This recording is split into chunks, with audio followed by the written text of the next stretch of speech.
আমরা গত 7ই ফেব্রুয়ারি মহাসমাবেশ করেছি, পহেলা মে দিবস পালন করেছি, শাহবাগে সমাবেশ করেছি, মানববন্ধন করেছি, সংবাদ সম্মেলন করেছি। এরপরে আমরা 17ই অক্টোবর আলোচনা সভা এবং যমুনা অভিমুখে পদযাত্রা করেছি। 5ই ডিসেম্বর পুনরায় আমরা আবার মহাসমাবেশ করেছি। সরকারকে আমরা আলটিমেটাম দিয়েছিলাম যে 30শে নভেম্বরের মধ্যে গেজেট জমা এবং 15ই ডিসেম্বরের মধ্যে 30শে নভেম্বরের মধ্যে গেজেট জমা এবং 15ই ডিসেম্বরের মধ্যে গেজেট প্রকাশ করার জন্য আমরা আলটিমেটাম দিয়েছিলাম। কিন্তু সরকার কোনোভাবেই আমাদের এই আলটিমেটাম কিংবা আমাদের দাবি দেওয়ার কথাগুলি আমলে নিচ্ছেন না, যার কারণে আজকে বাধ্য হয়ে দাবি আদায় ঐক্য পরিষদ পুনরায় কর্মসূচি ঘোষণা করেছে। আপনারা অনেকেই দেখেছি যে বিরূপ মন্তব্য করেছেন আজকের কর্মসূচি নিয়ে। আপনারা মনে করেন যে কর্মবিরতি দিলেই অনেক কিছু হয়ে যাবে, কিন্তু কর্মবিরতি পালন করার মতো কয়জন মানুষ আছে? আর এর বাইরেও প্রায় 15 লক্ষ সরকারি কর্মচারী সারা দেশে। তো একটা কর্মসূচি যখন সারা দেশে যদি পালন না করে, শুধু আপনি একটা অফিসে পালন করলেন আর কোনো অফিসে পালন করলো না, তাহলে সেই কাজটা সাকসেস হবে না। আর কর্মবিরতির মতো একটা প্রোগ্রাম আপনার অফিসে যদি 100 জন কর্মরত থাকে আর সেখানে যদি মাত্র 40 জনে কর্মবিরতি পালন করেন আর বাকি 60 জনে না করে, তাহলে সেখানে সাকসেস হবে না। আবার একটা অফিসে মনে করেন 100 জন আছে, সেখানে 60 জনে পালন করছেন, অর্ধেকের বেশি মানুষে পালন করছে, কিন্তু বাকি 40 জনে পালন করেনি, তাহলেও কোনো কাজ হবে না। ছোট ছোট কর্মসূচি মানে ছোট ছোট কাজ যদি 15 লক্ষ মানুষ সবাই মিলে করে, তাহলে ওইটার রেজাল্টটা অনেক বেশি, যোগফলটা অনেক বড় হবে। আর আমরা একটা কঠিন কর্মসূচি পালন করলাম, সেটা সবাই পালন করলো না। আমরা একটা বড় কঠিন কর্মসূচি ঘোষণা করলাম, সেটা সবাই পালন করলো না, তাহলে ওইটার রেজাল্ট বা ওইটার যোগফল খুব একটা ভালো আসবে না। আমরা যে কর্মসূচি দেই কয়জন মানুষ পালন করে বলেন তো?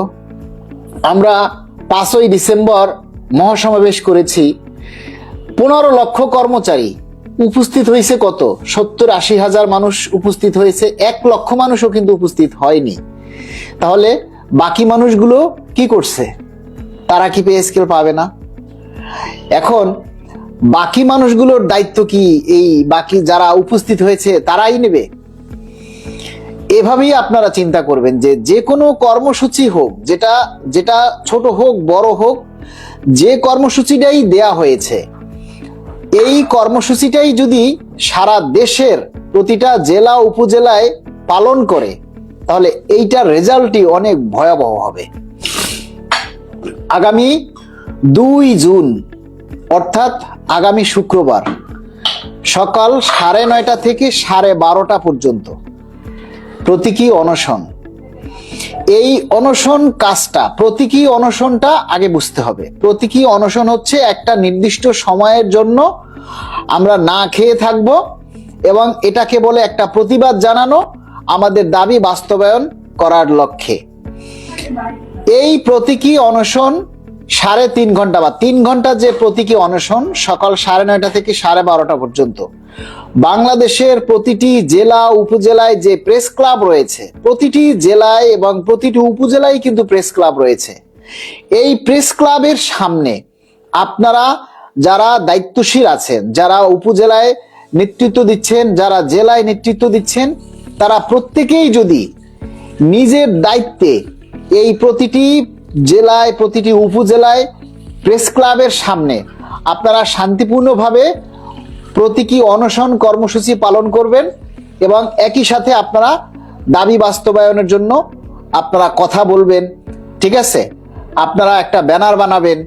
এই কর্মসূচিটা যদি প্রতিটা প্রেস ক্লাবে, সারা বাংলাদেশের প্রতিটি জেলা উপজেলার প্রতিটি প্রেস ক্লাবে যদি এই কর্মসূচিটা পালন করা হয়, তাহলে এটা অনেক বিশাল আকার ধারণ করবে যে প্রজাতন্ত্রের কর্মচারীরা তাদের দাবি বাস্তবায়নের জন্য না খেয়ে প্রেস ক্লাবের সামনে বসে আছে। এটা কিন্তু ছোটখাটো একটা কর্মচারী নয়। আপনারা অনেকেই মনে করতে পারেন যে না ভাই এটা ছোটখাটো কর্মসূচি, কিন্তু এটাকে ছোটখাটো বললে আপনারা ভুল করবেন। এটা অনেক বড় একটা কর্মসূচি। দাবি বাস্তবায়নের জন্য আমি না খেয়ে থাকলাম, অনশন করলাম, কিন্তু এই কর্মসূচিটা যদি আপনারা সবাই না করেন, এক জায়গায় 2 জায়গায় বা 5 জায়গায় করেন, তাতে কোনো কাজ হবে না। প্রতিটা প্রেস ক্লাবে এই প্রোগ্রামগুলি আপনাদেরকে করতে হবে। আর একটা জিনিস আপনারা সবসময় মনে রাখবেন যে আমরা সরকারি চাকরি করি, সরকারি চাকরি করে যা খুশি তাই আমরা করতে পারি না। আপনার যাতে চাকরির কোনো ক্ষতি না হয়, আর আপনার চাকরির ক্ষতি হলে আপনার পরিবারের ক্ষতি হবে, এমন কোনো কাজ আমরা করতে পারি না, আর সেটা আমরা করবও না। আর একটা জিনিস হচ্ছে, বর্তমানে দেশে এখন একটা নির্বাচনী আবহাওয়া বিরাজ করছে। যেহেতু একটা তফসিল ঘোষণা হয়েছে, কোনো দেশে তফসিল ঘোষণা হওয়ার পর সেই দেশে সরকারি কর্মচারীরা কোনো আন্দোলন করতে পারে না। বিশেষ করে সরকারি কর্মচারীরা আন্দোলন করতে পারে না। তারপরও কিন্তু আমরা আমাদের ক্ষুধার জ্বালায়, আমাদের অভাবের তাড়নায়, আমাদের পেটের ক্ষুধার তাগিদে, পরিবারের তাগিদে, আমাদের অভাবের কারণে আমরা এই আন্দোলন কর্মসূচিগুলি চালিয়ে যেতে বাধ্য হচ্ছি। ইংরেজিতে একটা কথা আছে, নেসেসিটি নোস নো ল, প্রয়োজনে আইন মানে না।